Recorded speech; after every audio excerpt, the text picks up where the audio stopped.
Halo sahabatku, apa kabar kalian hari ini? Semoga selalu sehat dan bahagia ya. Selamat datang kembali di channel Cerita Momo, tempat di mana emosi dan intrik beradu dalam sebuah kisah yang akan menguji batas kesabaran dan harga diri seorang wanita. Kali ini, Momo punya cerita yang bikin darah mendidih, tentang pengkhianatan yang sangat licik. Judulnya, Aku Pura-Pura Tak Tahu. Kisah ini tentang Aina, seorang istri yang diam-diam adalah developer properti rahasia, yang harus berpura-pura buta dan tuli. Kenapa? Karena suaminya, Rian, sedang sibuk mengurus surat cerai, sementara mertuanya, Bu Sekar, sudah siap mengincar rumah mewah dan seluruh harta Aina agar Rian bisa bebas menikah dengan gundiknya. Tapi mereka tidak tahu, Aina sudah selangkah di depan. Dengan dingin, ia mengamankan semua hartanya dan bersiap untuk menghancurkan mereka. Penasaran kan bagaimana cara Aina membalas dendam kepada suami dan mertua licik itu? Sebelum kita masuk ke dalam babak pertama yang menegangkan, Momo mau minta bantuan kalian. Yuk, segera like video ini, subscribe channel Cerita Momo, dan jangan lupa nyalakan lonceng notifikasinya. Dan yang paling penting, tunjukkan kehadiran kalian di kolom komentar ya. Komen nama, asal kota, dan ketik hadir. Siap merasakan setiap emosi, kemarahan, dan kemenangan Aina? Kalau begitu, mari kita mulai. Udara di rumah mewah itu terasa tebal dan dingin, jauh dari kesan hangat yang seharusnya dimiliki sebuah rumah tangga. Bagi siapapun yang melihatnya dari luar, rumah ini adalah simbol kesuksesan sempurna. Taman yang tertata apik, arsitektur modern minimalis, dan sepasang suami istri, Aina dan Rian, yang selalu tampak serasi. Namun, bagi Aina, rumah itu kini terasa seperti kota kaca berharga yang siap pecah kapan saja. Ia adalah seorang arsitek yang bekerja di balik layar, mengelola proyek-proyek besar. Apa yang Rian dan keluarganya tahu tentang Aina hanyalah sebatas wanita yang bekerja sebagai konsultan arsitektur independen dengan penghasilan lumayan, tetapi tidak pernah mereka sangka, Aina adalah pemilik dan CEO rahasia dari sebuah developer properti raksasa yang membangun seluruh kompleks elit di mana mereka tinggal. Rahasia itu adalah benteng terakhir Aina. Dalam 3 bulan terakhir, kejanggalan demi kejanggalan mulai merayap dalam pernikahan Aina. Rian, yang dulunya perhatian, kini sering pulang larut dengan alasan pertemuan mendadak. Teleponnya selalu mode senyap, dan tatapannya seringkali kosong, menyimpan sesuatu. Di saat yang sama, Bu Sekar, mertua, dan Dira, ipar, semakin sering datang berkunjung tanpa diundang, bukan untuk mengakrabkan diri, melainkan untuk melakukan inspeksi mendadak. Mereka akan berkeliling rumah, menyentuh perabotan mahal, dan melontarkan bisikan-bisikan sinis yang sengaja dibuat terdengar oleh Aina. Meja ini sudah mulai pudar warnanya, Yan. Sudah saatnya diganti dengan yang lebih berkelas, ujar Buskar suatu sore, mengusap permukaan meja marmer Italia yang baru dibeli Aina 6 bulan lalu. Rian hanya mengangguk setuju tanpa menatap Aina. Dira menambahkan dengan suara meremehkan, ya, namanya juga selera orang. Mungkin dia tidak tahu mana yang benar-benar berharga.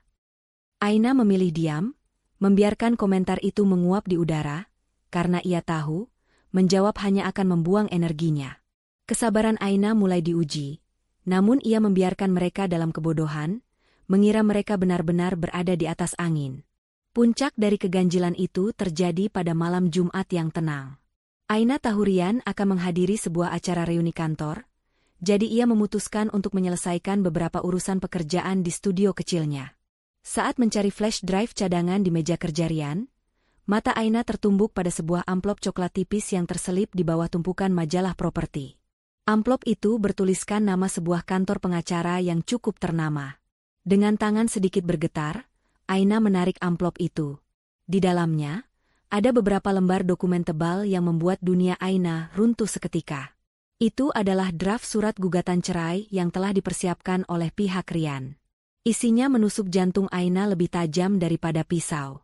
Dalam dokumen itu, Rian menuntut hak asuh penuh atas aset yang ia anggap harta bersama, termasuk rumah mewah yang sedang mereka tinggali, sejumlah besar investasi, dan yang paling kejam, ia menuntut Aina agar memberikan dukungan finansial, karena Aina dianggap memiliki penghasilan yang lebih stabil. Aina terpaku, membaca setiap kalimat tuntutan yang ditulis dengan bahasa hukum yang dingin. Rian tidak hanya ingin berpisah, ia ingin Aina jatuh miskin. Ia ingin membuang Aina dan mengambil segalanya. Tapi, yang membuat perut Aina mual adalah satu paragraf yang tertulis jelas. Rian menuntut hak atas rumah mewah itu dan sejumlah aset agar ia dapat memulai hidup baru dengan pasangan yang lebih pantas dan dapat mendukung karirnya. Siapa? Pasangan yang lebih pantas. Itu? Aina mengambil napas dalam-dalam, berusaha menenangkan badai yang bergejolak di dadanya. Ia kembali menggeledah meja itu. Tidak butuh waktu lama baginya untuk menemukan ponsel cadangan Rian, sebuah ponsel murah yang selama ini ia anggap sebagai telepon kerja biasa. Setelah memasukkan sandi yang ternyata sangat mudah, tanggal ulang tahun Rian, Aina membuka aplikasi pesan. Di sana, Aina menemukan serangkaian pesan yang menguatkan semua kecurigaannya. Pesan-pesan itu dikirim ke sebuah kontak bernama Mama Sekar Hati Merah 2. Aina mulai membaca percakapan antara Rian dan Bu Sekar. Rian, semua sudah beres. MA. Surat cerai sebentar lagi final. Aina bahkan tidak curiga. Dia masih sibuk dengan kertas-kertas arsiteknya yang tidak penting. Bu Sekar, bagus, Yan. Pastikan rumah itu, dan semua sertifikat investasi di Bank X, jatuh ke tanganmu. Kita butuh modal besar untuk modal nikahmu dengan Selfie. Pokoknya, rumah mewah itu harus jadi milikmu. Aina hanya konsultan rendahan, dia tidak akan mampu melawan pengacara kita. Rian, tenang, MA. Dia bahkan tidak tahu kalau rumah ini, meskipun atas nama dia, sebetulnya bisa kita klaim sebagai harta Gonogini. Setelah beres, kita usir dia. Selfie akan senang tinggal di sini. Lebih cocok daripada istri manja itu. Selfie. Itulah nama gundik Rian yang kini memiliki ambisi untuk menggantikan posisi Aina. Aina merasakan campuran antara amarah yang membakar dan rasa jijik yang tak tertahankan. Ini bukan hanya masalah perselingkuhan. Ini adalah skema licik yang terencana untuk menjatuhkannya, merampas semua yang ia bangun dengan keringatnya. Mereka mengira Aina hanyalah seorang arsitek kelas menengah dengan penghasilan, lumayan, yang bisa diinjak-injak. Mereka tidak tahu bahwa developer properti yang membangun rumah mewah tempat mereka berdiri, termasuk rumah yang mereka anggap harta bersama, adalah perusahaan milik Aina sendiri yang selama ini ia jalankan secara rahasia untuk menghindari keserakahan keluarga Rian. Rumah ini, rumah yang mereka tempati, adalah rumah model, show unit, yang sengaja Aina gunakan sebagai kedok untuk menipu mereka. Rumah mewahnya yang asli terletak di lokasi berbeda dan terdaftar atas nama perusahaannya. Aina memasukkan kembali ponsel itu ke tempatnya. Air mata yang seharusnya tumpah, tertahan di matanya dan mengeras menjadi es. Di saat itu, sebuah titik balik terjadi dalam hidupnya. Ia tidak akan menangis, ia tidak akan marah, dan yang terpenting, ia tidak akan memberitahu mereka bahwa ia sudah tahu rencana busuk mereka. Aina mengambil keputusan, ia akan berpura-pura tidak tahu. Aina menyadari, jika ia langsung menghadapi Rian akan panik dan mengamankan semua bukti. Dengan berpura-pura buta dan tuli, Aina punya waktu. Ia punya waktu untuk mengamankan asetnya yang sebenarnya, dan mengumpulkan bukti-bukti pengkhianatan Rian, serta rencana licik Bu Sekar dan Dira. Keesokan paginya, Aina bersikap seperti tidak terjadi apa-apa. Ia menyiapkan sarapan seperti biasa, bahkan bertanya kepada Rian tentang reuni kantornya semalam dengan senyum tipis. Rian, yang merasa rencananya berjalan mulus, terlihat sedikit canggung tetapi lega. Reuninya biasa saja, sayang.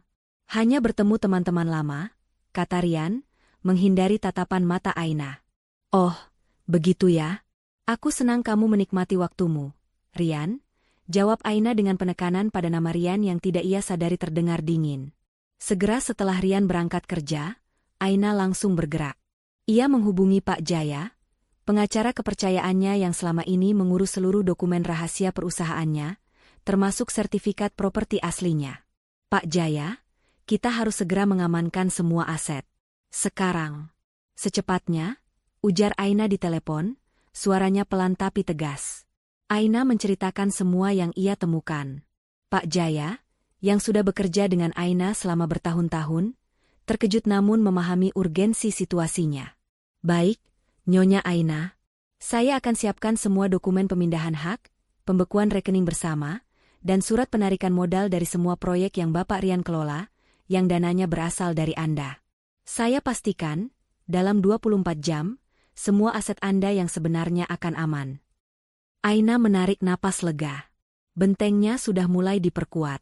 Langkah selanjutnya adalah mendapatkan dukungan emosional dan mata-mata. Aina menghubungi Santi, sahabat karibnya sejak masa kuliah. Mereka bertemu di sebuah kafe terpencil. Aina menceritakan segalanya, dari identitasnya sebagai CEO rahasia, rencana penggelapan harta oleh Rian, hingga keputusannya untuk berpura-pura tidak tahu. Santi mendengarkan dengan mata membelalak, tidak percaya betapa liciknya Rian dan keluarganya. Ya Tuhan, Aina, mereka benar-benar iblis bertopeng. Tentu saja, aku akan membantumu. Aku akan menjadi telinga dan matamu. Apapun yang kau butuhkan. Santi kemudian menanyakan tentang rumah model yang selama ini mereka tinggali. Rumah itu akan menjadi jebakan terbesar mereka, San, jelas Aina. Mereka yakin rumah itu bernilai miliaran dan menjadi harta gonogini mereka. Tapi, rumah itu adalah show unit yang akan segera dijual. Begitu gugatan cerai masuk dan mereka mengklaimnya, aku akan tunjukkan surat perjanjian bahwa rumah itu aset perusahaan yang harus segera dikosongkan. Aku akan biarkan mereka berebut rumah kosong. Malam itu, Aina pulang dengan kepala tegak.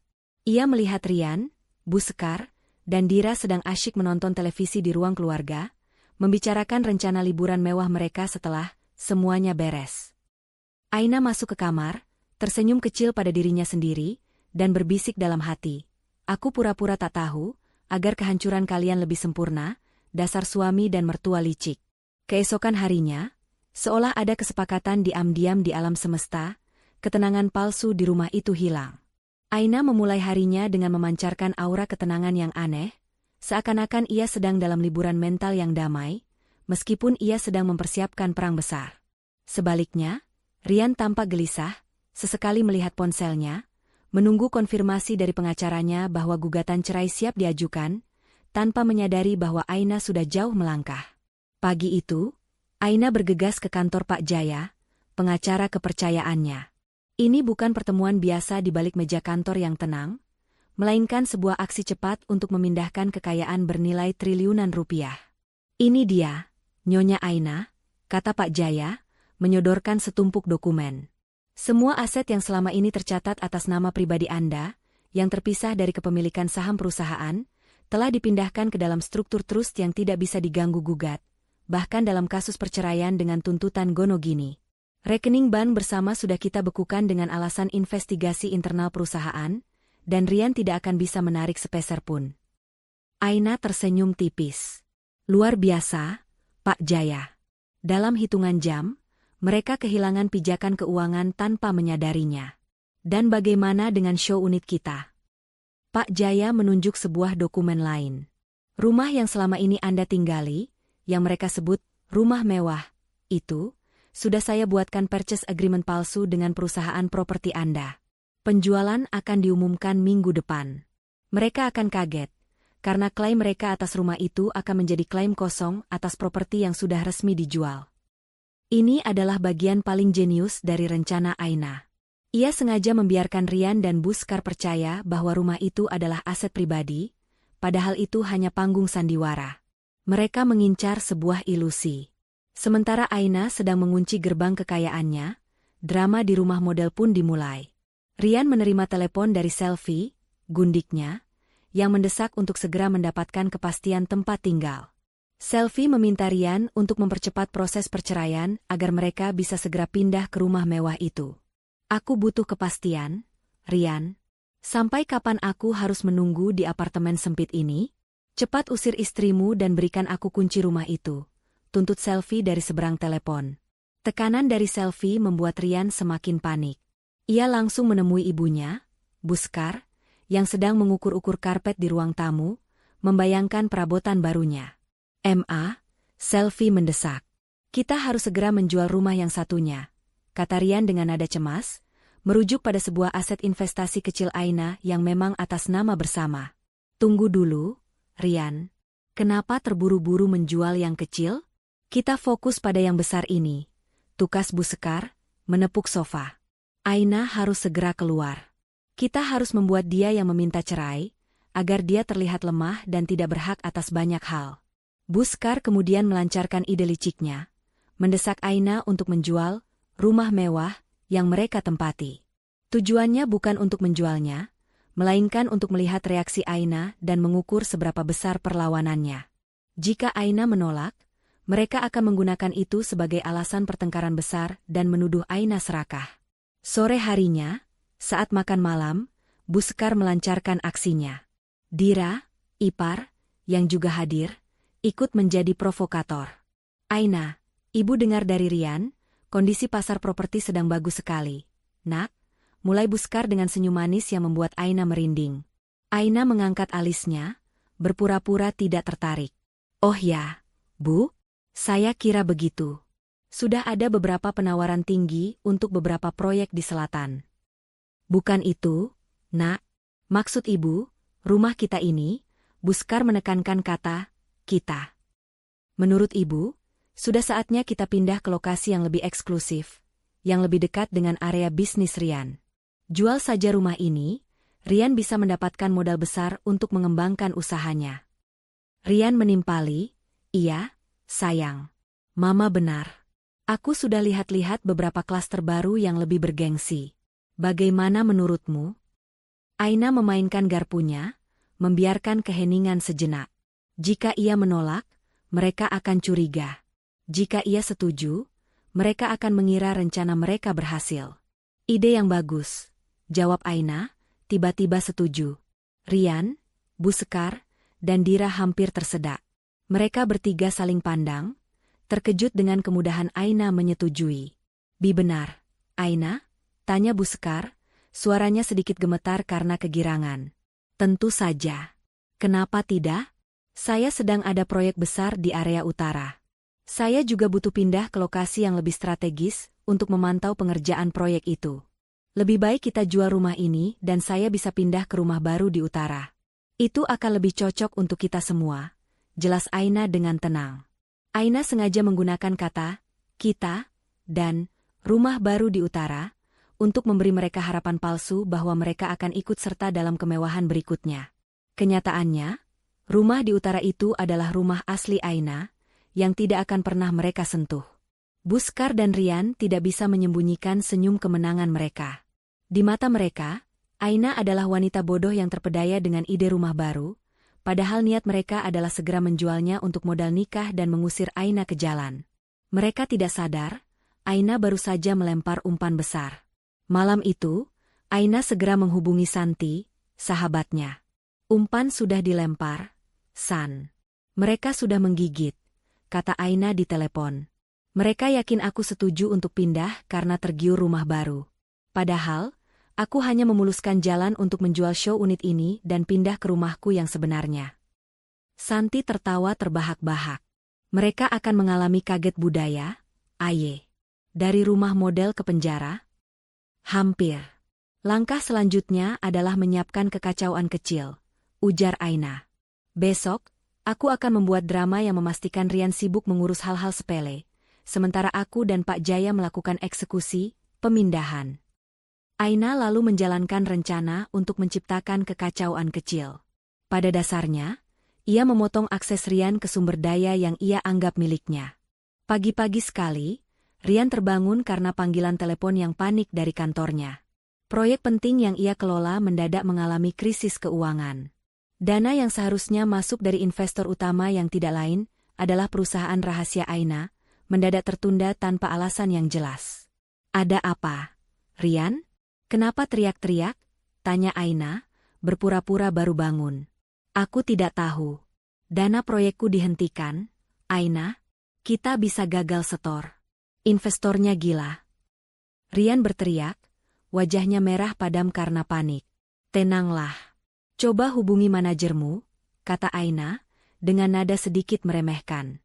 Padahal, penundaan itu adalah ulah Aina sendiri, bekerja sama dengan Pak Jaya, yang merupakan key person di perusahaan investasinya.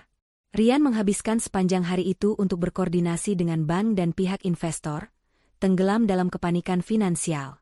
Ini adalah peringatan di tengah panik yang disengaja Aina.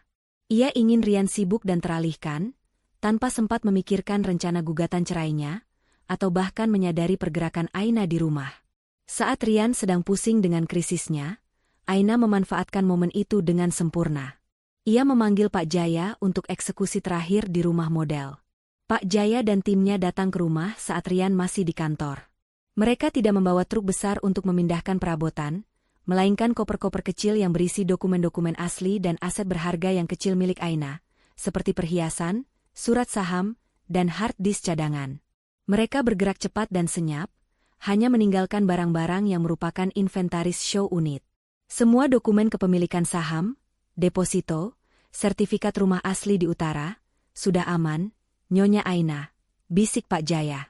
Anda benar-benar tidak akan meninggalkan pesan apapun. Aina melihat sekeliling rumah itu, tempat di mana ia pernah berbagi janji palsu dengan Rian. Tidak ada. Aku hanya akan pergi. Biarkan mereka menemukan kekosongan. Malam harinya, Aina tidak lagi pulang ke rumah itu. Ia dan Santi berkendara ke rumah asli Aina di utara. Sebuah mansion yang jauh lebih besar dan lebih aman, tersembunyi dari mata publik, dikelilingi keamanan tingkat tinggi, dan didaftarkan hanya atas nama perusahaannya. Kunci telah diamankan. Aset telah diselamatkan. Aina kini berada di benteng pertahanannya, siap melancarkan serangan balasan. Rian, Bu Sekar, dan Dira, yang sedang merayakan krisis keuangan Rian yang baru saja diselesaikan sementara waktu, tidak tahu bahwa mereka sedang merayakan awal dari kehancuran mereka sendiri di sebuah rumah yang akan segera menjadi milik orang lain. Pagi itu, di rumah yang mereka yakini sebagai istana kemenangan mereka, Rian terbangun dengan perasaan yang campur aduk. Ia merasa lega karena krisis keuangan yang tiba-tiba menimpa proyeknya semalam berhasil diatasi sementara waktu, tetapi ia juga merasa tegang. Surat gugatan cerai yang disiapkan pengacaranya sudah hampir selesai, dan ia hanya tinggal menunggu momen yang tepat untuk meledakkannya di depan Aina. Namun, malam itu, segalanya terasa terlalu sunyi. Rian mencari Aina di seluruh ruangan. Dapur kosong, studio kecilnya terkunci, dan mobil Aina tidak ada di garasi. Biasanya, Aina akan meninggalkan catatan kecil jika ia pergi pagi-pagi, tetapi kali ini, tidak ada apapun. Rian merasa sedikit kesal, menganggap Aina mencoba melarikan diri dari tanggung jawab rumah tangga. Ia mengabaikannya, yakin Aina hanya pergi ke lokasi proyek kliennya yang tidak penting. Bu Sekar dan Dira datang ke rumah model itu pagi-pagi, penuh semangat untuk merencanakan interior baru. Mereka menganggap kepergian Aina adalah peluang emas untuk mengambil kendali penuh atas rumah itu sebelum surat cerai benar-benar diajukan. Rian, kemana istrimu itu? Kenapa dia tidak ada menyambut kita? Tanya Bu Sekar dengan nada menuntut, sambil memeriksa kembali sofa yang ia ingin ganti. Entahlah, Ma. Mungkin dia keluar kota. Biarkan saja, jawab Rian acuh tak acuh. Lebih baik kita bahas rencana kita. Aku sudah hubungi pengacara, hari ini dia akan segera memproses pendaftaran gugatan. Bu Sekar tersenyum lebar, menepuk bahu Rian. Bagus, nak. Kita harus bergerak cepat. Dira, bagaimana dengan interior? Ibu ingin semua diubah, termasuk kamar tidur utamanya. Mereka bertiga menghabiskan sebagian besar pagi itu dengan berhayal tentang kehidupan mewah mereka tanpa Aina. Mereka membuat daftar panjang perabotan mahal yang akan mereka beli menggunakan uang hasil penjualan aset Aina, bahkan berdebat sengit tentang siapa yang akan mendapatkan ruang ganti terbesar. Kepercayaan diri mereka mencapai puncaknya. Mereka benar-benar yakin, dalam hitungan minggu, mereka akan mengusir Aina dan menguasai segalanya. Namun, memasuki sore hari, kegelisahan mulai muncul. Aina tidak menjawab telepon, dan mobilnya masih tidak ada. Lebih mencurigakan lagi, beberapa barang yang dianggap Rian sepele, seperti flash drive pribadinya, kotak perhiasan kecil Aina, dan album foto pernikahan mereka, juga hilang. Rian mulai merasa tidak nyaman. Ia mencoba meyakinkan diri bahwa Aina sedang menghukumnya dengan silent treatment yang berlebihan. Bu Sekar yang awalnya santai, kini mulai panik. Rian, ibu tidak suka ini. Kenapa dia tidak bisa dihubungi? Jangan-jangan dia pergi ke rumah orang tuanya dan menceritakan semuanya. Tidak mungkin, Ma. Orang tuanya tinggal di luar pulau, dan Aina tidak pernah dekat dengan mereka. Dia tidak punya tempat untuk lari. Bantah Rian, mencoba menenangkan dirinya sendiri. Tapi kegelisahan itu merayap. Ia kembali teringat akan krisis keuangan di proyeknya. Apakah ini ada hubungannya? Di saat yang sama, Pak Jaya mengirimkan sebuah email kepada Rian, sebuah pemberitahuan formal dari perusahaan investasi yang mendanai proyek Rian.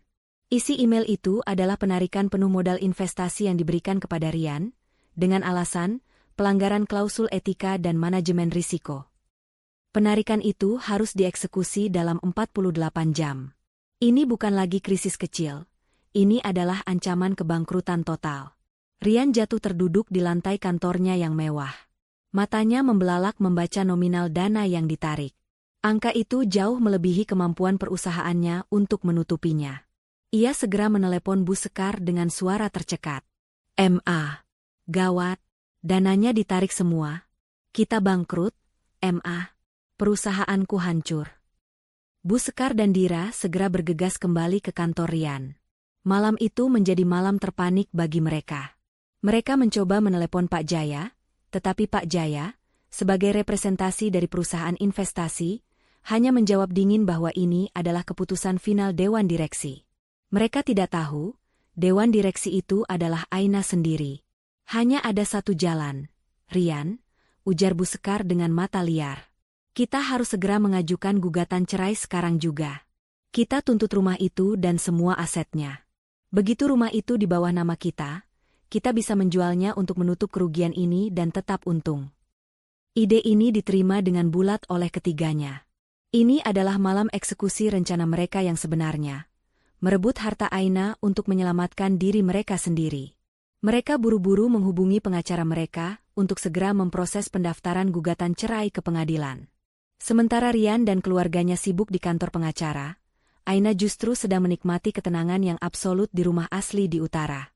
Rumah ini adalah mahakarya pribadinya. Jauh lebih besar, dilengkapi sistem keamanan cerdas, dan yang terpenting, tidak seorang pun dari keluarga Rian yang pernah menginjakan kaki di sana, apalagi tahu alamatnya. Rumah ini adalah cerminan identitas Aina yang sebenarnya. Seorang wanita berkuasa dengan aset yang tak terhitung. Aina tidak sendirian. Santi, sahabatnya, menemaninya malam itu. "Bagaimana perasaanmu, Aye? Kau baru saja membuat mantan suamimu bangkrut total dan meninggalkannya tanpa mengucapkan sepatah kata pun," tanya Santi, menyerahkan secangkir teh kepada Aina.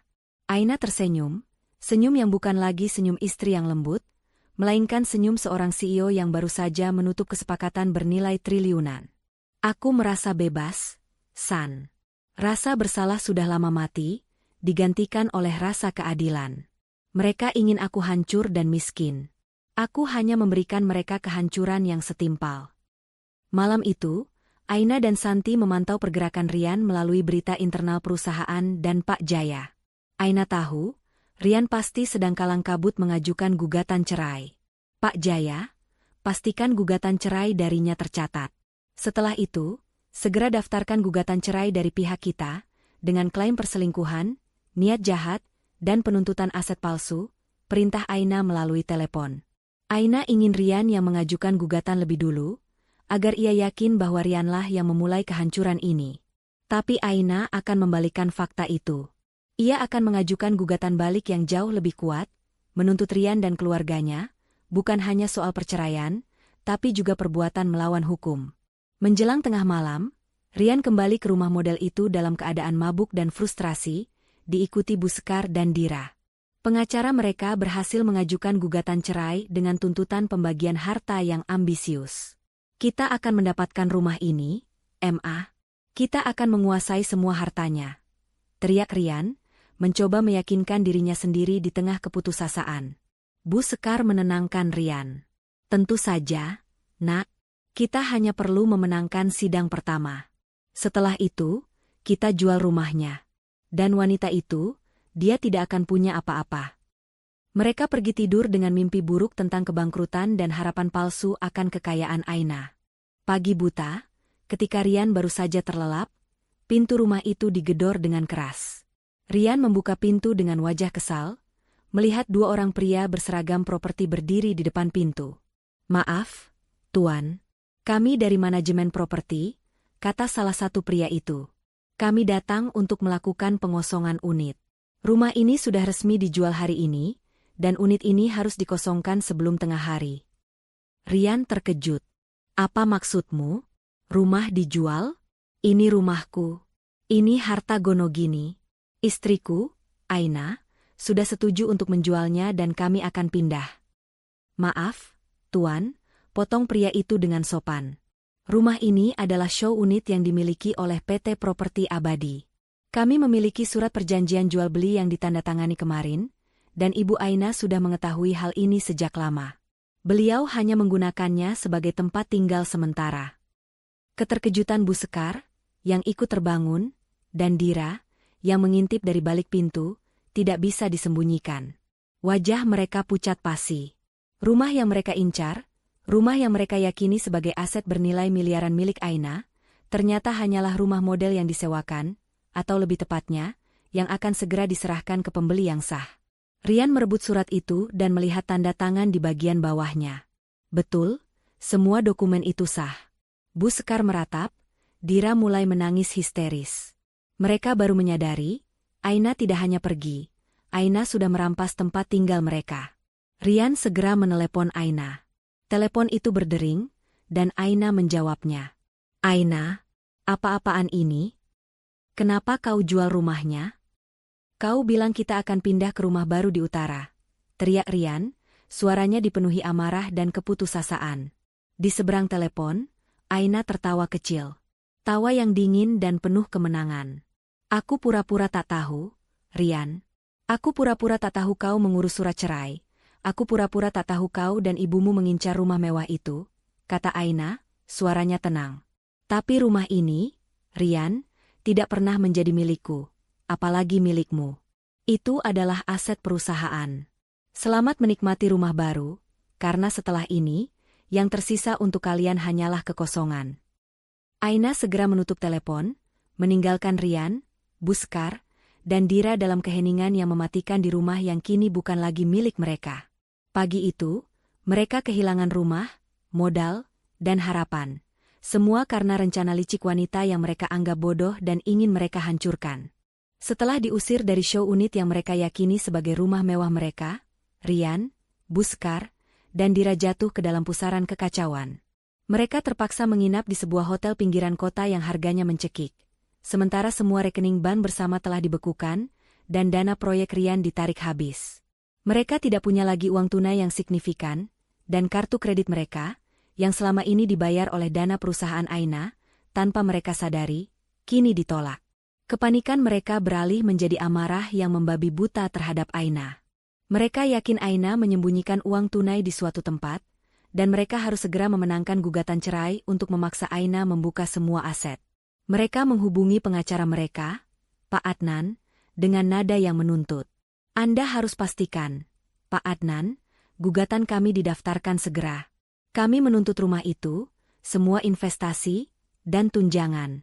Wanita itu mencoba membuat kami miskin, teriak Bu Sekar di telepon, dengan Dira yang terus merengek di sebelahnya. Pak Adnan, sang pengacara, berusaha menenangkan mereka dan memastikan bahwa gugatan telah resmi didaftarkan. Rian merasa sedikit lega, yakin bahwa hukum akan berpihak padanya. Dia tidak sabar menunggu Aina menerima surat panggilan. Namun, di kediamannya yang asli di utara, Aina hanya tersenyum tipis ketika Pak Jaya menyampaikan berita tersebut. Bagus. Biarkan dia berpikir dia yang memulai. Itu akan membuatnya merasa aman sebelum kita mencabut semua karpet di bawah kakinya. Di hari yang sama, kejutan pertama Aina datang. Rian, yang sedang mencoba mencari solusi untuk krisis keuangannya, menerima sebuah surat resmi dari pengadilan. Itu bukan surat panggilan untuknya, melainkan surat balik tuntutan, gugatan balik, yang diajukan oleh Aina. Isi surat itu membuat Rian, Bu Sekar, dan Dira terperangah. Aina tidak hanya menuntut cerai, ia menuntut Rian dan Bu Sekar atas perbuatan melawan hukum terencana, dan upaya penggelapan aset dalam konteks keluarga. Aina mencantumkan semua bukti, pesan-pesan Bu Sekar yang mendorong Rian untuk merebut aset, draft surat cerai Rian yang ditemukan Aina, yang membuktikan niat jahat rencana, dan yang paling fatal, Aina menuntut ganti rugi sebesar puluhan miliar rupiah atas kerugian mental dan profesional yang diakibatkannya. Ini gila. Bagaimana dia bisa tahu tentang pesan-pesan kita? Teriak Rian, melemparkan surat itu ke lantai hotel. Dia pasti menyadapmu, Rian. Dasar wanita licik. Bu Sekar ikut histeris. Mereka tidak menyadari, Aina tidak perlu menyadap. Ia hanya perlu melihat ponsel cadangan yang Rian tinggalkan di meja kerja. Gugatan balik Aina jauh lebih kuat, karena didukung oleh dokumen-dokumen internal perusahaan yang menunjukkan bahwa sumber utama dana Rian berasal dari Aina, bukan sebaliknya. Pak Jaya menyajikan laporan keuangan yang sangat detail, membuktikan bahwa Rian telah menggunakan dana investasi Aina untuk kepentingan pribadi, termasuk membelikan hadiah mewah untuk Selvi, gundiknya. Strategi balas dendam Aina dimulai dengan isolasi sosial dan profesional. Aina, melalui jaringannya sebagai CEO rahasia, mulai mengirimkan peringatan, halus namun mematikan ke semua relasi bisnis dan sosial Rian. Pak Jaya, bertindak atas nama perusahaan developer properti raksasa, menghubungi semua klien dan bank Rian. Mereka tidak menyebutkan masalah rumah tangga, melainkan masalah, integritas dan risiko keuangan, Rian. Dalam waktu 48 jam, dunia Rian runtuh. Izin usaha dicabut sementara. Kontrak-kontrak Rian yang tersisa dengan beberapa perusahaan besar mendadak dibatalkan. Alasannya, adanya review mendalam terhadap integritas Rian terkait dugaan penyelewengan dana investasi. Reputasi di kalangan elit hancur, Aina memastikan berita tentang gugatan balik dengan tuntutan penggelapan itu menyebar cepat di kalangan elit sosial yang selama ini diimpikan Bu Sekar. Tiba-tiba, teman-teman Rian dan Bu Sekar mulai menjauhi mereka, membatalkan janji, dan bahkan memblokir kontak mereka. Bu Sekar, yang sangat haus akan status sosial, merasa sangat terhina. Dira kehilangan pekerjaan. Dira, yang bekerja di sebuah perusahaan mode mewah berkat koneksi palsu Rian, mendadak dipecat. Alasan resmi, restrukturisasi. Alasan sebenarnya, perusahaan itu adalah subkontraktor dari salah satu proyek besar Aina, dan mereka tidak mau mengambil risiko berurusan dengan masalah yang melibatkan Aina. Ketiganya kini benar-benar terisolasi. Mereka tidak punya rumah, tidak punya uang tunai, dan tidak punya teman. Mereka terpaksa menjual perhiasan dan jam tangan mewah yang tersisa untuk membayar biaya hotel dan pengacara. Rian yang panik menghubungi Selvi, berharap mendapatkan dukungan dan tumpangan tinggal. Namun, Selvi, yang membaca berita online samar-samar tentang skandal CEO muda dan penggelapan dana, langsung memutuskan kontak. Aku tidak mau berurusan dengan pria bangkrut dan bermasalah hukum. Aku tidak mau kehilangan semuanya karena wanita gila itu. Teriak Selvi dari seberang telepon sebelum memblokir nomor Rian. Pukulan terberat bagi mereka datang ketika mereka menerima surat dari Bank X. Bank tersebut memberitahukan bahwa semua save deposit box Rian telah dikosongkan karena adanya trust agreement yang ditandatangani Rian pada awal pernikahan. Sebuah dokumen yang dibuat oleh Pak Jaya yang ditandatangani Rian tanpa membaca secara teliti. Save deposit box itu berisi beberapa sertifikat saham dan perhiasan warisan kecil dari keluarga Rian. Warisan itu kini dipindahkan ke atas nama sebuah yayasan amal yang dikelola oleh Aina. Dia mengambil semuanya. Bahkan warisan kita. Tangis Bu Sekar, meratap di lobi hotel. Rian menyadari betapa bodohnya ia selama ini. Ia mengira Aina adalah wanita yang bisa diatur, yang sibuk dengan pekerjaannya yang tidak penting. Ia tidak pernah menyangka bahwa pekerjaan, tidak penting, Aina adalah mengelola kerajaan bisnis yang menjangkau seluruh kota. Aina tidak hanya pura-pura tak tahu, dia pura-pura lemah. Di mansion mewahnya, Aina, ditemani Santi, sedang meninjau laporan harian tentang kekacauan yang diciptakannya. Mereka sudah benar-benar terjebak, aye. Mereka terisolasi. Rian bahkan tidak bisa mendapatkan pinjaman dari bank manapun. Selvi sudah meninggalkannya. Apa langkah selanjutnya? Tanya Santi. Langkah selanjutnya adalah memastikan mereka datang ke sidang perdana dalam keadaan paling lemah dan rentan. Jawab Aina, matanya tajam.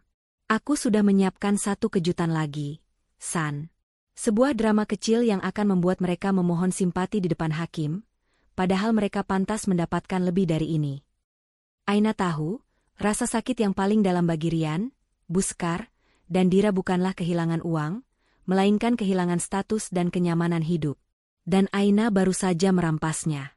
Strategi balas dendam telah berjalan sempurna, mengisolasi mereka dari segala bentuk dukungan, membuat mereka benar-benar sendirian sebelum pertarungan hukum dimulai. Keterpurukan telah mencapai puncaknya bagi Rian, Bu Sekar, dan Dira. Mereka kini bukan hanya bangkrut dan tanpa rumah, tetapi juga telah diisolasi dari setiap koneksi yang pernah mereka banggakan. Sidang cerai yang mereka ajukan sendiri kini berbalik menjadi bumerang, dengan Aina menuntut ganti rugi puluhan miliar. Hotel murah yang mereka tempati sudah terasa seperti penjara, dan tekanan dari Pak Adnan, pengacara mereka, yang terus menanyakan biaya di muka, semakin mencekik. Dalam kondisi terdesak, naluri licik Bu Sekar kembali bangkit. Ia tahu, di mata hukum, mereka sudah kalah. Satu-satunya kartu yang bisa mereka mainkan adalah simpati. Kita harus memancing rasa kasihan, Rian. Kita tidak punya uang, tapi kita masih punya wajah, ujar Bu Sekar kepada Rian, yang sedang menatap kosong ke layar ponsel yang mati. Jika kita tidak bisa mengalahkan Aina di pengadilan, kita harus mengalahkannya di mata publik dan hakim. Rian, yang pikirannya sudah terlalu lelah untuk berpikir strategis, hanya bertanya, bagaimana, Ma? Semua orang sudah menjauhi kita. Kita buat sebuah drama kecelakaan. Nak, bisik Bu Sekar dengan mata berbinar licik. Kau harus terlihat sebagai korban yang sedang sakit parah, terluka, dan tak berdaya. Jika Aina melihatmu dalam keadaan menyedihkan, mungkin rasa ibanya akan muncul. Atau setidaknya, hakim akan melihat kita sebagai pihak yang rentan dan mempertimbangkan untuk mengurangi tuntutan gila Aina. Dira, yang selama ini hanya mengeluh, mendadak bersemangat. Ide bagus, Ma. Kita akan berfoto di ranjang rumah sakit. Kita kirim ke beberapa media gosip. Pasti Aina akan panik. Rian awalnya ragu. Ia tidak ingin mempertaruhkan martabatnya lebih jauh. Namun, Bu Sekar terus mendesak, mengingatkannya bahwa ini adalah satu-satunya jalan untuk mendapatkan uang tunai dari Aina, setidaknya sebagai biaya pengobatan. Setelah berdebat panjang, Rian yang putus asa akhirnya menyerah pada ide gila ibunya. Mereka menyusun rencana. Rian akan berpura-pura jatuh dari tangga darurat di hotel dan menderita luka dalam serius, yang memerlukan perawatan intensif di rumah sakit. Keesokan harinya, drama itu pun dimulai. Rian mengerang kesakitan setelah Bu Sekar melumuri wajahnya dengan sedikit darah palsu. Mereka segera membawa Rian ke rumah sakit umum terdekat, bukan rumah sakit elit yang biasa mereka kunjungi, karena mereka tidak mampu membayarnya, dan membuat keributan besar di UGD, melebih-lebihkan keparahan kondisi Rian. Bu Sekar dengan sigap mulai memainkan peran sebagai ibu yang terluka. Ia menelepon beberapa kenalannya yang bekerja di media gosip, membocorkan cerita dramatis tentang mantan CEO yang hancur setelah dicampakkan istri serakahnya, dan jatuh sakit parah karena tekanan mental. Dira mengambil foto-foto Rian yang terbaring lemah dengan perban di kepala, lalu membagikannya di media sosial dengan caption penuh kepiluan. Berita tentang kecelakaan Rian menyebar cepat di kalangan sosialita. Sesuai harapan Bu Sekar, gelombang kecil simpati mulai muncul dari beberapa orang yang tidak tahu duduk perkaranya, mengkritik Aina yang dianggap kejam. Berita itu sampai ke telinga Aina melalui Santi. Santi langsung panik. Aye, kau lihat ini? Mereka membuat drama. Mereka ingin kau terlihat jahat. Bagaimana jika hakim melihat ini dan berpihak pada mereka? Aina, yang sedang memeriksa desain proyek terbarunya, hanya melihat foto Rian sekilas di layar ponsel Santi. Ia tertawa kecil, tawa yang dingin dan penuh perhitungan. Drama murahan, komentar Aina, tanpa sedikit pun rasa iba di matanya. Mereka bermain api. Aku sudah mengantisipasi langkah putus asa ini, San. Jika mereka ingin drama, aku akan berikan mereka babak drama yang dingin dan realistis. Aina segera menghubungi Pak Jaya. Ia memberikan instruksi yang sangat jelas dan tanpa emosi. Pak Jaya, tolong atur agar biaya rumah sakit Rian segera dibayarkan. Bukan dengan uang pribadi saya, tapi menggunakan dana perusahaan investasi yang menuntutnya. Pastikan biaya itu dibayarkan ke rumah sakit kelas 2, sesuai standar layanan publik yang memadai. Jangan ada fasilitas mewah. Dan yang terpenting, kirimkan surat resmi ke Bu Sekar dan Rian. Pak Jaya mengangguk. Dan isi suratnya, Nyonya Aina. Tuliskan begini, perintah Aina. Sampaikan bahwa, perusahaan berharap agar Tuan Rian segera sembuh. Karena proses tuntutan hukum tidak akan berhenti hanya karena drama kecelakaan ini. Simpati tidak bisa membeli pengampunan. Biaya perawatan ini akan dicatat sebagai bagian dari ganti rugi yang harus mereka bayarkan kepada perusahaan di kemudian hari. Pak Jaya segera melaksanakan perintah itu. Pembayaran biaya rumah sakit itu dilakukan dengan cepat, tetapi dengan pesan yang sangat menusuk. Ketika Buskar menerima konfirmasi pembayaran dan surat dari Pak Jaya, ia terkejut. Ia mengharapkan Aina datang dengan wajah menyesal, memohon maaf, dan menawarkan kesepakatan damai dengan sejumlah uang tunai yang besar. Sebaliknya, yang ia dapatkan adalah pesan yang menggarisbawahi kekejaman hukum dan ketegasan Aina. Buskar dan Dira segera bergegas menemui Rian di kamarnya, yang kini sudah dipindahkan dari ruang observasi ke kamar biasa yang jauh dari kesan mewah. Rian, wanita itu gila. Dia membayar biaya rumah sakit, tapi bilang itu bagian dari utang yang harus kita bayar. Teriak Buskar, menunjukkan surat itu. Rian, yang kini merasa konyol dengan perannya sebagai korban kecelakaan, membaca surat itu dengan wajah frustrasi. Pesan itu jelas, Aina tidak akan gentar. Dalam keadaan putus asa, Buskar kembali mencoba cara lama. Ia menelepon Aina, kali ini menggunakan ponsel umum hotel. Aina mengangkat telepon itu. Suaranya terdengar profesional dan dingin, seperti seorang eksekutif yang menjawab panggilan bisnis. Halo? Aina, ini ibumu. Rian sakit parah. Nak, dia di rumah sakit. Kau tidak punya hati nurani? Ratap Buskar, suaranya dibuat serak penuh penderitaan. Buskar, jawab Aina, tanpa emosi. Saya sudah mengetahui kondisi Tuan Rian. Biaya rumah sakit sudah diurus oleh tim pengacara saya. Itu sudah lebih dari cukup. Cukup? Kau suaminya. Kau harus datang.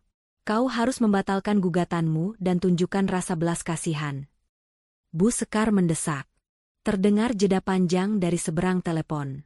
Lalu, Aina berujar dengan suara setenang air yang mematikan. Maaf, Buskar. Simpati saya sudah lama mati. Tepat di hari saya menemukan rencana Anda dan Rian untuk merebut semua harta saya dan membuat saya miskin, ujar Aina. Saya hanya akan datang ke rumah sakit jika Tuan Rian sudah siap menandatangani semua dokumen pengakuan perselingkuhan dan penipuan. Jika tidak, urusan hukum tetap berjalan, dan simpati tidak bisa dibeli dengan drama murahan. Aina menutup telepon. Buskar menjatuhkan telepon itu, menyadari bahwa taktik drama kecelakaan ini tidak hanya gagal total, tetapi malah membuat posisi mereka semakin terpojok. Mereka tidak hanya gagal mendapatkan simpati, mereka kini berutang biaya rumah sakit kepada perusahaan yang sama yang menuntut mereka. Di saat yang sama, Pak Bimo, pengacara Aina, menyebarkan kabar ke media yang sebelumnya dimanfaatkan Buskar. Ia merilis pernyataan pers singkat yang membalikkan narasi. Klien kami menunjukkan belas kasih dengan menanggung biaya medis. Namun beliau menekankan bahwa upaya hukum untuk menuntut keadilan tidak akan terhalang oleh keadaan pribadi. Publik pun terbagi. Beberapa masih bersimpati pada Rian, tetapi mayoritas mulai mencium bau busuk dalam kisah itu.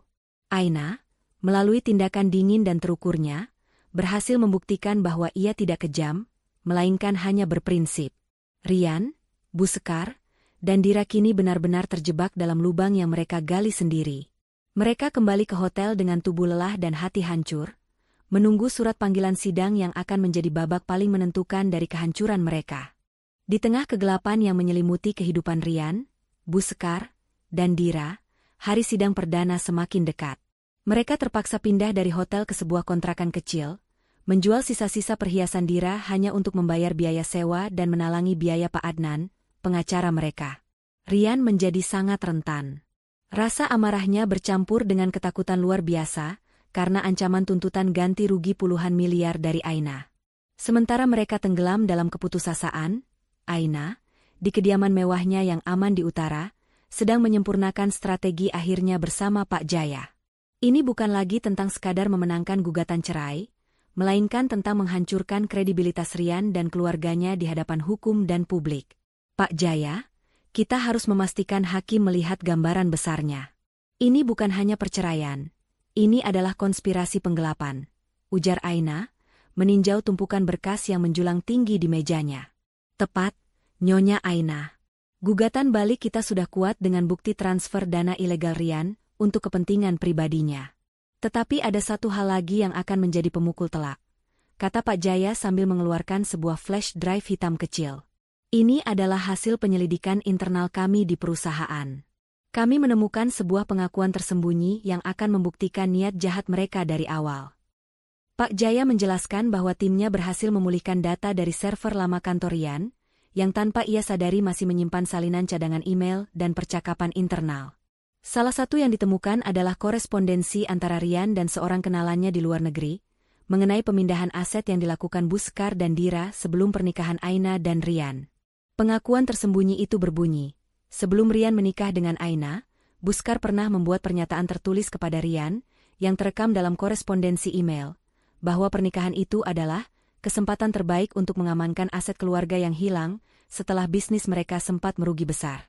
Buskar secara eksplisit meminta Rian mencari wanita kaya, dan Aina adalah targetnya. Pernyataan itu menyiratkan bahwa Rian menikahi Aina bukan atas dasar cinta, melainkan skema berencana untuk menguasai aset. Ini mengubah segalanya, Nyonya Aina, jelas Pak Jaya. Ini membuktikan pernikahan itu didasari penipuan sejak awal, bukan sekadar perselingkuhan. Dengan bukti ini, kita bisa menuntut pembatalan pernikahan dan juga menuntut kerugian atas penipuan yang terorganisir. Aina menatap flash drive itu. Ia sudah menduga ini. Rian dan keluarganya memang tidak pernah benar-benar tulus. Kebenaran yang selama ini tersembunyi kini berada di tangannya. Sebuah bukti yang akan membuat Rian dan Buskar benar-benar tidak bisa berkelit. Sementara Aina sedang memegang kunci kemenangan, Rian, Buskar, dan Dira sedang berjuang dengan kelemahan fatal mereka sendiri, kebohongan tentang rumah mewah. Mereka mengadakan pertemuan tegang dengan Pak Adnan di sebuah kedai kopi. Pak Adnan, Anda harus fokus pada rumah mewah itu. Rumah itu pasti harta gono gini. Kami butuh uang dari penjualan rumah itu, desak Buskar. Maafkan saya, Buskar, tapi tim pengacara Aina sudah menyajikan bukti yang sangat kuat bahwa rumah itu adalah show unit perusahaan properti raksasa. Mereka memiliki surat perjanjian jual beli yang sah, jelas Pak Adnan, terlihat frustrasi. Klaim kita atas rumah itu nol.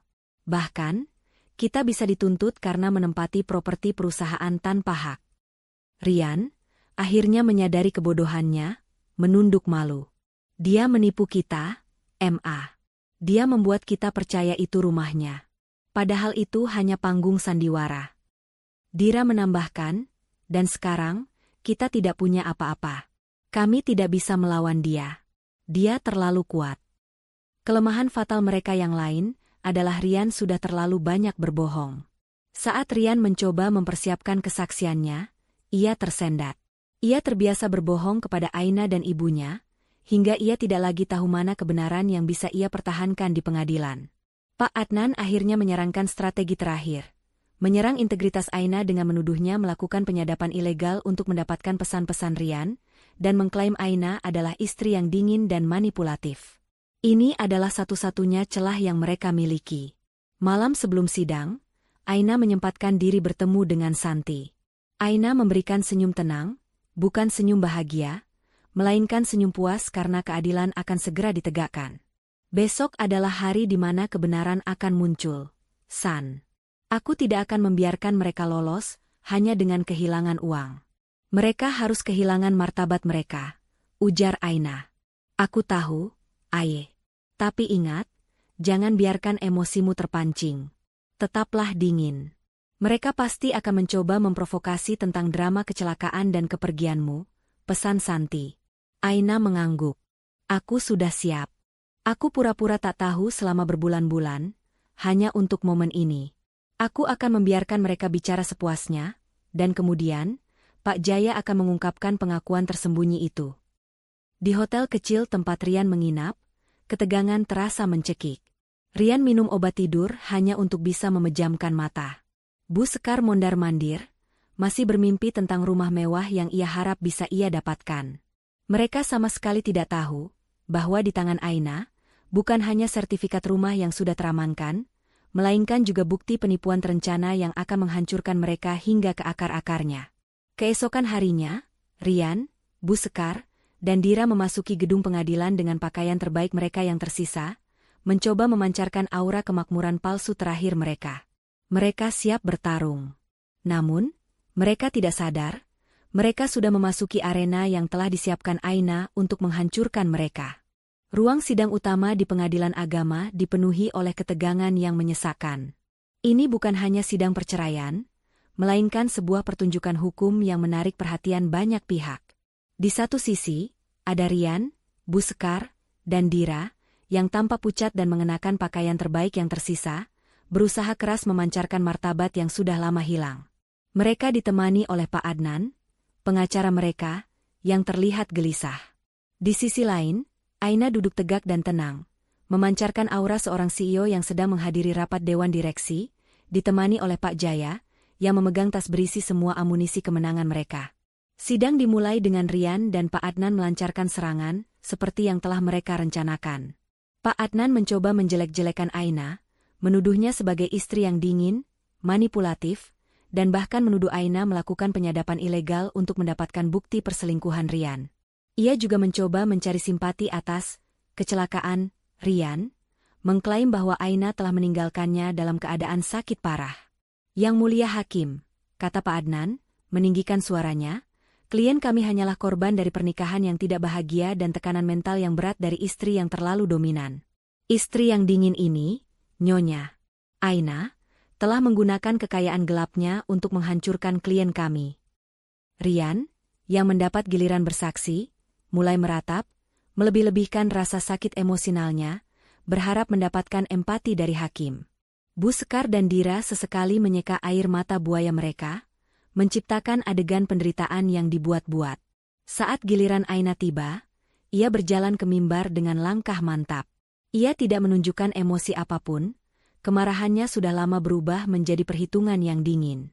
Yang Mulia Hakim, Aina memulai, suaranya jernih dan tegas. Semua tuduhan tentang kekejaman dan penyadapan yang dilontarkan pihak penggugat adalah upaya terakhir untuk memutarbalikkan fakta.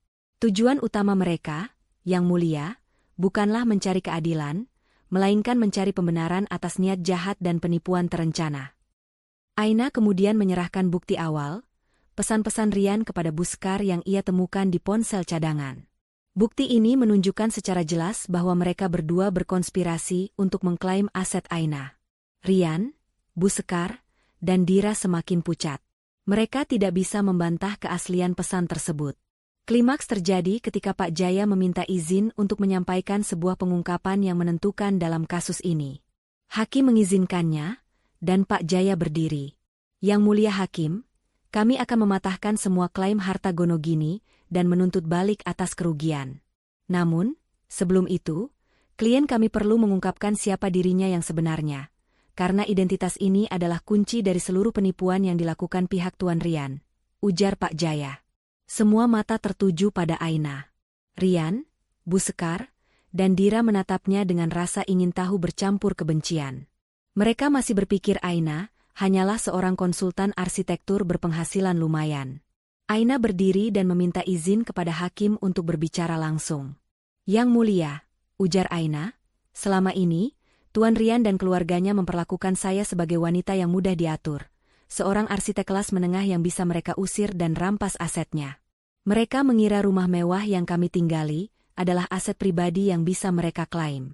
Mereka bahkan menuntut ganti rugi atas hilangnya modal proyek Tuan Rian. Aina mengambil napas dalam-dalam, pandangannya beralih dari hakim, menatap lurus ke mata Rian yang kini terlihat gemetar.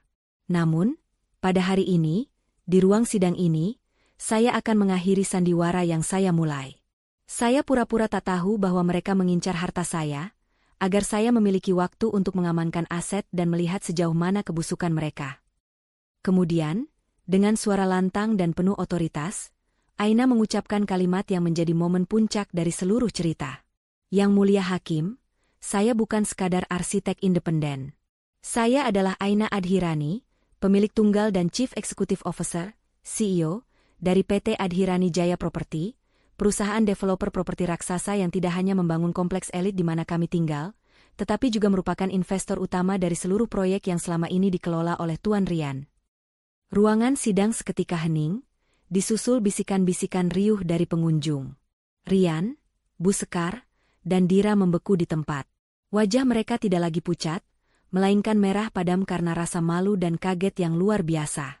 Rian tidak bisa mengucapkan sepatah kata pun. Ia baru menyadari betapa bodohnya ia selama ini. Ia ingin menceraikan dan merampas harta wanita yang ternyata adalah bos besarnya sendiri. Pak Jaya kemudian menambahkan pukulan telak yang membuat mereka tidak bisa bernapas. Sebagai CEO dari perusahaan yang asetnya dicari-cari oleh Tuan Rian, kami menyajikan bukti bahwa rumah mewah yang mereka tempati adalah show unit perusahaan kami yang harus segera dikosongkan untuk pembeli sah. Klaim Tuan Rian atas rumah itu adalah klaim kosong, Yang Mulia. Dan penarikan modal yang menyebabkan kebangkrutan Tuan Rian adalah keputusan Dewan Direksi karena adanya pelanggaran etika dan penyelewengan dana perusahaan. Semua orang di ruangan itu kini melihat Rian dan keluarganya bukan sebagai korban, melainkan sebagai penipu serakah yang bodoh. Bu Sekar tidak bisa lagi menahan diri, menjerit histeris. Tidak mungkin. Kau menipu kami. Kau hanya wanita rendahan. Aina menatap Bu Sekar dengan tatapan dingin. Saya menipu, Bu Sekar? Saya hanya berpura-pura tak tahu agar Anda dan putra Anda merasa nyaman dengan rencana busuk kalian. Anda mengincar rumah yang bukan milik saya. Anda mengincar uang yang selama ini sudah menjadi milik saya. Saya tunjukkan sekarang, yang pantas ditertawakan adalah Anda dan putra Anda. Di tengah kekacauan itu, Pak Jaya menyajikan bukti terakhir. Korespondensi lama antara Rian dan Bu Sekar yang membuktikan bahwa pernikahan itu adalah skema berencana untuk mendapatkan aset sejak awal. Hakim mengetuk palu beberapa kali, menyerukan ketertiban. Rian, yang kini benar-benar hancur, akhirnya menyadari bahwa ia tidak hanya kalah di pengadilan. Ia baru saja menghancurkan seluruh masa depannya. Seluruh kerajaannya dibangun di atas pasir, dan Aina baru saja membawa gelombang besar. Aina berdiri tegak, membiarkan tatapan hina Rian dan jeritan histeris Bu Sekar menembusnya. Balas dendamnya bukan lagi tentang uang, melainkan tentang pengungkapan kebenaran yang menyakitkan di hadapan semua orang. Setelah keheningan yang mematikan di ruang sidang usai, dan jeritan histeris Bu Sekar mereda, yang tersisa hanyalah wajah-wajah terkejut dan rasa malu yang luar biasa dari pihak Rian. Pengungkapan Aina sebagai pemilik dan CEO dari PT Adhirani Jaya Property, investor utama Rian, telah mengubah persidangan perceraian menjadi sidang dakwaan pidana. Rian duduk membeku, keringat dingin membasahi kemejanya, sementara Bu Sekar dan Dira menangis meraung-raung, bukan karena penyesalan, melainkan karena rasa kehilangan status dan kehancuran yang nyata. Pak Jaya segera mengambil alih kendali. Dengan suara yang dingin dan tanpa celah, ia menyajikan dokumen-dokumen tambahan yang bukan lagi terkait gugatan cerai, melainkan laporan resmi kepolisian yang telah disiapkan Aina jauh-jauh hari. Yang Mulia Hakim, kata Pak Jaya, mengingat Tuan Rian, Nyonya Bu Sekar, dan Nyonya Dira telah terbukti secara jelas dan terperinci melakukan konspirasi penipuan terencana dan upaya penggelapan aset yang melibatkan dana korporasi klien kami meminta agar proses hukum dialihkan ke ranah pidana. Kami telah menyiapkan laporan dan bukti untuk pasal-pasal terkait penipuan, pemalsuan dokumen, terkait draft cerai Rian yang dibuat tanpa sepengetahuan Aina dengan klaim palsu, dan pencemaran nama baik. Pak Adnan, pengacara Rian, terlihat pucat pasi. Ia mencoba mengajukan keberatan, mengatakan bahwa ini terlalu berlebihan dan seharusnya diselesaikan secara kekeluargaan. Namun, Aina angkat bicara. Kekeluargaan? Aina memotong, tatapannya menusuk Rian. Kekeluargaan sudah mati saat Anda berkonspirasi dengan ibu dan saudara perempuan Anda untuk membuat saya bangkrut dan hidup di jalan, Tuan Rian. Saya pura-pura tak tahu selama ini, hanya untuk memastikan saya memiliki bukti yang cukup untuk membongkar kejahatan terorganisir kalian. Hakim, setelah meninjau bukti-bukti baru yang sangat memberatkan, termasuk korespondensi lama antara Rian dan Bu Sekar mengenai niat pernikahan mereka, mengangguk berat. Mengingat adanya bukti kuat yang mengindikasikan adanya pelanggaran hukum yang lebih serius, pengadilan memutuskan untuk mengesahkan perceraian Nyonya Aina dan Tuan Rian, serta segera menyerahkan kasus dugaan penipuan dan penggelapan ini kepada pihak berwenang untuk penyelidikan lebih lanjut. Di luar ruang sidang, Pak Jaya sudah mengantisipasi keputusan ini. Beberapa saat kemudian, dua petugas kepolisian berpakaian sipil, yang telah menunggu di koridor, memasuki ruang sidang. Melihat kehadiran polisi, kepanikan total melanda Rian dan Bu Sekar. Bu Sekar langsung memeluk Rian erat-erat, berteriak bahwa ini adalah ketidakadilan. Dira, yang selama ini sombong, kini hanya bisa menangis ketakutan di sudut. Petugas kepolisian itu mendekati Rian. "Tuan Rian, kami harus membawa Anda dan Nyonya Buskar untuk dimintai keterangan lebih lanjut terkait dugaan penipuan dan penggelapan dana perusahaan milik PT Adhirani Jaya Property." "Tidak. Aku tidak bersalah. Aina yang gila. Dia yang membuat semua ini," teriak Rian, mencoba berontak. Saat Rian didorong keluar ruangan, langkahnya terhenti di depan Aina. Ia menatap mantan istrinya itu dengan penuh kebencian dan penyesalan yang mendalam. "Aina, kau tidak bisa melakukan ini padaku. Aku suamimu." Rian memohon, suaranya kini pecah. Aina membalas tatapannya dengan wajah yang tak tergerak. "Mantan suamiku. Dan ya, aku bisa. Aku sudah mengamankan semua hartaku. Sekarang, giliranmu mengamankan diri di dalam sel. Kau, ibumu, dan adikmu ingin aku hancur. Aku hanya memenuhi keinginan itu, tapi dengan peran yang terbalik. Dasar suami dan mertua licik." Rian dan Buskar dibawa keluar ruangan. Pemandangan Rian yang terhuyung-huyung dengan borgol di pergelangan tangannya, disaksikan oleh mata-mata media yang telah diundang oleh Santi, menjadi berita utama. Foto-foto dan video penahanan mereka menyebar cepat, menghancurkan sisa-sisa reputasi yang mereka miliki. Dira, yang tidak ditahan tetapi menjadi saksi kunci, juga tidak luput dari hukuman. Ia dicamkan sebagai bagian dari konspirasi dan diserahkan ke Pak Adnan yang kini menolak membela mereka tanpa pembayaran biaya yang tinggi. Dira ditinggalkan di gedung pengadilan, sendirian, tanpa uang, tanpa rumah, dan tanpa status sosial. Sementara drama kehancuran Rian dan keluarganya mencapai klimaks, Aina berdiri di samping Pak Jaya dan Santi. "Anda luar biasa, Nyonya Aina," bisik Pak Jaya. "Kasus pidana ini akan berjalan cepat, mengingat bukti-bukti yang sangat jelas." Aina hanya mengangguk. Kemenangan ini terasa pahit, tetapi juga sangat memuaskan. Ini bukan hanya balas dendam, tetapi penegakan keadilan. Malam itu, berita tentang skandal Rian dan pengungkapan identitas Aina sebagai CEO properti raksasa menjadi trending topik. Aina kini tidak lagi harus berpura-pura. Ia resmi menjadi wanita yang paling dibicarakan, seorang pahlawan bagi banyak wanita yang pernah diremehkan. Di sel tahanan, Rian dan Buskar akhirnya menyadari betapa bodohnya mereka. Mereka tidak hanya kehilangan segalanya, mereka juga mempertaruhkan kebebasan mereka demi merebut rumah yang bahkan bukan milik Aina. Tuntutan hukum yang dingin telah mengakhiri babak kekuasaan licik mereka, membuka jalan bagi Aina untuk memulai babak baru hidupnya yang bebas dan berkuasa. Setelah badai pengungkapan dan penahanan berlalu, kehidupan Aina memasuki babak ketenangan yang sejati, di mana ia tidak lagi harus mengenakan topeng. Di mansion mewahnya di utara, Aina menjalani kehidupan yang ia ciptakan sendiri, penuh kemewahan, otoritas, dan kebebasan mutlak. Identitasnya sebagai CEO PT Adhirani Jaya Property kini menjadi berita utama di majalah bisnis, menjadikannya ikon bagi wanita yang berani melawan penindasan dalam rumah tangga. Fokus Aina bergeser sepenuhnya ke perusahaannya. Dengan bantuan Pak Jaya dan Santi, ia meluncurkan proyek-proyek ambisius yang selama ini tertunda karena drama rumah tangga.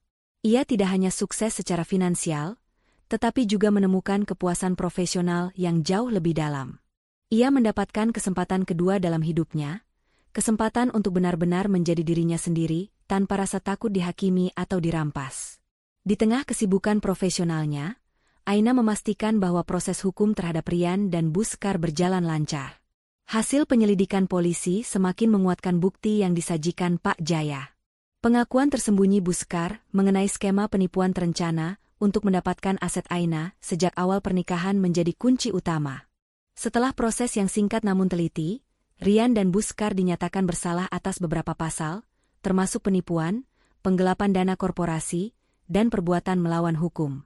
Hukuman yang dijatuhkan cukup berat, tidak hanya berupa kurungan penjara, tetapi juga kewajiban membayar ganti rugi kepada PT Adhirani Jaya Property, perusahaan Aina, senilai puluhan miliar, yang sesuai dengan tuntutan awal Aina. Di balik jeruji, Rian dan Buskar tidak lagi menyandang nama-nama terhormat. Mereka adalah narapidana biasa. Buskar, yang selama ini hidup dalam kemewahan dan kesombongan, tidak mampu bertahan di lingkungan penjara yang keras. Ia menjadi sering sakit-sakitan dan mentalnya tertekan. Penyesalan yang ia rasakan bukanlah penyesalan karena menyakiti Aina, melainkan penyesalan karena gagal total dalam merebut kekayaan yang begitu dekat. Ia sering meratap, menyadari bahwa satu-satunya jalan menuju kemewahan adalah melalui Aina, wanita yang ia usir dan remehkan. Sementara itu, nasib Dira tidak lebih baik. Karena ia tidak terlibat langsung dalam penyelewengan dana korporasi, ia lolos dari tuntutan pidana, tetapi menghadapi kehancuran sosial total. Dira tidak hanya kehilangan pekerjaan dan kontak sosialnya, ia juga harus menanggung malu besar. Tidak ada perusahaan yang mau mempekerjakannya, dan mantan teman-temannya menjauhinya. Tanpa uang dan tempat tinggal, Dira terpaksa mencari pekerjaan serabutan. Ia harus menyaksikan dari jauh bagaimana kakak dan ibunya mendekam di penjara, dan betapa megahnya kehidupan Aina yang disiarkan di televisi. Penyesalan Dira adalah penyesalan yang picik. Ia menyesal karena telah salah memilih pihak dan tidak menyadari betapa kuatnya Aina. Di sisi lain, Aina menggunakan kekayaannya untuk melakukan kebaikan. Ia mendirikan yayasan untuk membantu wanita korban kekerasan ekonomi dalam rumah tangga, memberikan mereka kesempatan kedua untuk bangkit dan mandiri, sebuah cerminan dari pengalamannya sendiri. Ia menjadi inspirasi, membuktikan bahwa keberhasilan sejati bukanlah tentang membalas dendam dengan kekerasan, melainkan dengan keunggulan dan integritas. Suatu sore, Pak Jaya mengunjungi Aina di kantornya. Ia membawa kabar terbaru tentang Rian. "Nyonya Aina, Rian mencoba menghubungi Anda. Ia ingin memohon maaf. Ia sudah mengakui kebodohannya dan penyesalan karena telah meremehkan Anda." Aina mendengarkan dengan tenang. "Dan apa jawaban Anda, Pak Jaya?" "Saya katakan bahwa kesempatan kedua itu adalah hal yang harus ia cari di tempat lain. Bagi saya, kasus ini sudah selesai," jawab Pak Jaya. Aina mengangguk. Ia tidak merasakan kebencian lagi, hanya rasa kasihan yang hampa. "Sudah lama saya memaafkannya, Pak Jaya. Tetapi memaafkan tidak berarti melupakan keadilan. Ia harus menjalani konsekuensi dari pilihan liciknya. Masa depan saya tidak ada hubungannya dengan masa lalunya." Aina benar-benar mendapatkan kehidupan baru. Ia berhasil menciptakan dinding pemisah yang tebal antara dirinya dan masa lalunya yang toksik. Ia kini fokus pada rencana jangka panjangnya, menikmati kebebasan untuk mencintai dirinya sendiri, tanpa perlu lagi berpura-pura buta dan tuli terhadap pengkhianatan di sekitarnya. Kehidupan barunya adalah pesta yang merayakan kemenangan kecerdasan atas keserakahan, dan integritas atas intrik. 2 tahun telah berlalu sejak sidang yang mengguncang kota. Nama Aina kini bergema bukan lagi sebagai mantan istri korban pengkhianatan, tetapi sebagai pengusaha properti visioner dan filantropis. Ia tidak hanya mendapatkan kembali semua yang coba dirampas, tetapi juga berhasil melipat gandakan asetnya. Mahkota Aina, yang selama ini ia sembunyikan di balik gelar arsitek biasa, kini bersinar terang, terbuat dari keberanian, kecerdasan, dan integritas. Di kediaman pribadinya yang sejati, Aina mengadakan sebuah perayaan kecil bersama Santi dan Pak Jaya. Bukan perayaan kemenangan atas Rian, melainkan perayaan kebebasan dan peluncuran proyek terbesarnya, pembangunan kompleks perumahan bersubsidi untuk keluarga muda yang membutuhkan. Aina menggunakan sebagian besar dana ganti rugi yang dibayarkan Rian dan Buskar untuk proyek amal ini, membuktikan bahwa kehancuran bisa diubah menjadi konstruksi. "Proyek ini adalah simbol, San," ujar Aina sambil menatap maket kompleks perumahan itu. "Simbol bahwa setiap orang pantas mendapatkan fondasi yang kuat untuk hidupnya. Tidak seperti mereka, yang fondasinya dibangun di atas kebohongan." Pak Jaya menyampaikan kabar terbaru tentang nasib mantan keluarga Rian. Buskar, setelah menjalani 1 tahun hukuman, dibebaskan lebih awal karena alasan kesehatan. Namun, kehidupannya jauh dari kata bebas. Ia tidak memiliki uang sepeser pun, hartanya habis untuk membayar ganti rugi dan biaya hukum. Wanita yang sombong dan haus status itu, kini terpaksa bekerja sebagai petugas kebersihan paruh waktu di sebuah gedung perkantoran tua. Ironisnya, gedung itu berada di seberang salah satu tower apartemen mewah yang dibangun oleh PT Adhirani Jaya Property. Setiap hari, Buskar harus melihat papan nama Aina, sebuah pengingat abadi akan kekayaan dan kemewahan yang pernah ia miliki dan ia buang. Rian, yang mendapatkan hukuman lebih berat karena perannya sebagai pelaku utama penggelapan dana korporasi, masih mendekam di penjara. Ia kehilangan semua koneksinya. Rian menjalani hari-harinya dengan penuh penyesalan. Namun, penyesalan terbesarnya bukanlah kehilangan Aina, melainkan kenyataan bahwa ia telah membuang kesempatan untuk menjadi bagian dari kerajaan properti yang dipimpin Aina. Ia menyadari, jika saja ia jujur dan mendukung Aina, ia bisa saja menjadi tangan kanan sang CEO. Aina tidak pernah pura-pura miskin, ia pura-pura tak tahu, dan Rian tak pernah menyadari betapa mahalnya harga dari berpura-pura itu. Sementara itu, Dira menjalani hidup yang paling menyedihkan. Karena ia tidak memiliki keahlian nyata selain menjadi ipar kaya, ia kesulitan mendapatkan pekerjaan tetap. Dira mencoba membuka usaha kecil-kecilan, tetapi selalu gagal karena ia tidak memiliki integritas. Ia sering mencoba menghubungi Aina atau Santi melalui media sosial, berharap mendapatkan simpati atau bahkan pekerjaan. Namun, semua pesannya diabaikan. Dira akhirnya harus pindah ke kota kecil, menjalani hidup yang biasa-biasa saja, jauh dari kilauan status sosial yang dulu ia sombongkan. Suatu hari, Santi menunjukkan sebuah berita utama di ponselnya kepada Aina. Rian telah mengajukan permohonan maaf terbuka melalui pengacaranya, mengakui semua kesalahannya dan menyatakan penyesalannya yang mendalam. Rian meminta Aina untuk memberinya kesempatan kedua dalam hidupnya, bukan sebagai suami, tetapi sebagai rekan kerja yang bersedia memperbaiki diri. "Bagaimana, Aye? Apa kau akan meresponsnya?" tanya Santi. Aina menggeleng. Permintaan maaf yang tulus seharusnya tidak datang dengan harapan mendapatkan pekerjaan, San. Tapi aku menghargai ia sudah mengakui. Aku pura-pura tak tahu saat ia berencana merebut segalanya.